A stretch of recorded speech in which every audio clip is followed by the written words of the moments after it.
Hi friends, good morning to all. Welcome to one more mini vlog. Happy weekend to all. And ఈరోజు weekend అవడం వల్ల Saturday అంటే పిల్లలు school ఉండదు కాబట్టి కొంచెం లేట్గానే లేచాను. ఇందులో ఏంటంటే ఇంకా పూజ కూడా లేదు, రేపు సండే శివరాత్రి ఉంది కాబట్టి ఈరోజు రేపు 2 సార్లు. అవును, మీకు తెలుసా ఒక్క వీక్లోనే 2 times కలుషం కదిలించకూడదు అంటారు. అది ఎందుకు ఏంటి అన్నది ఎవరికన్నా కొద్దిగా తెలిసింటే షార్ట్ కట్లో ఒక కామెంట్ డ్రాప్ చేయండి. ఇంకా కాఫీ పెట్టేసుకొని తాగేసిన తర్వాత నాకు పొద్దున్న లేవగానే ఫస్ట్ బ్రష్ చేయడం లేటు, బ్రూ కాఫీ ఉండాలి, లేదంటే మైండ్ అస్సలు పని చేయదు. అండ్ ఎనీవే అనుకుంటూ కాఫీ తాగేసిన తర్వాత పాలకూర పెసరపప్పు చేద్దామని ఫిక్స్ అయిపోయాను. ఎందుకంటే బాక్సెస్ లేవు కాబట్టి డైరెక్ట్ పప్పు అన్నం.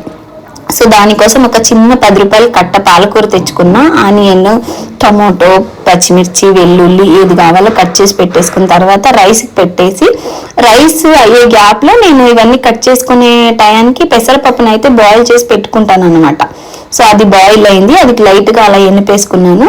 సో ఈ గ్యాప్లో రైస్ కూడా వచ్చేసింది. ఇంకా అది కుక్కర్కి విజిల్ ఆఫ్ చేసి దెన్ ఇప్పుడైతే పాలకూర పప్పు చేయడానికి కోసం ప్యాన్ పెట్టేసుకొని ప్రాసెస్ని అయితే స్టార్ట్ చేసేస్తున్నా.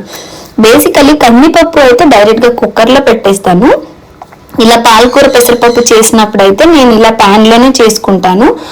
ఈ స్టెప్ కాకుండా ఇంకా ఏదైనా వేరే స్టెప్స్ ఉండి అది మీరు ట్రై చేస్తూ ఉంటే అది ఎలా ఏంటి అన్నది అయితే చెప్పాలి. మరి మీరే ఆ ప్రాసెస్లో కూడా ఒకసారి ట్రై చేసి చూద్దాం.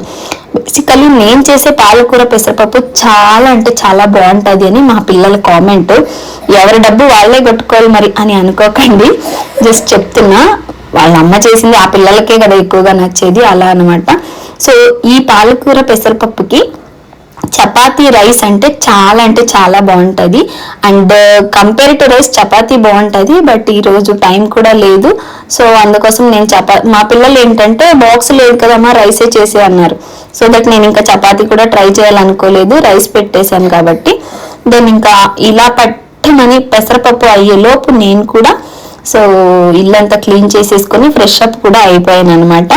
సో పట్టమని పెసరపప్పు కూడా అయిపోయింది. బేసికలీ సాటర్డే అండ్ సండే అంటే పిల్లలు లేచేపాటికి 10 o'clock. అదే నేను ఆఫీస్కి వెళ్ళే టైంలో వాళ్ళని లేపేసి నేను వెళ్ళాలన్నమాట.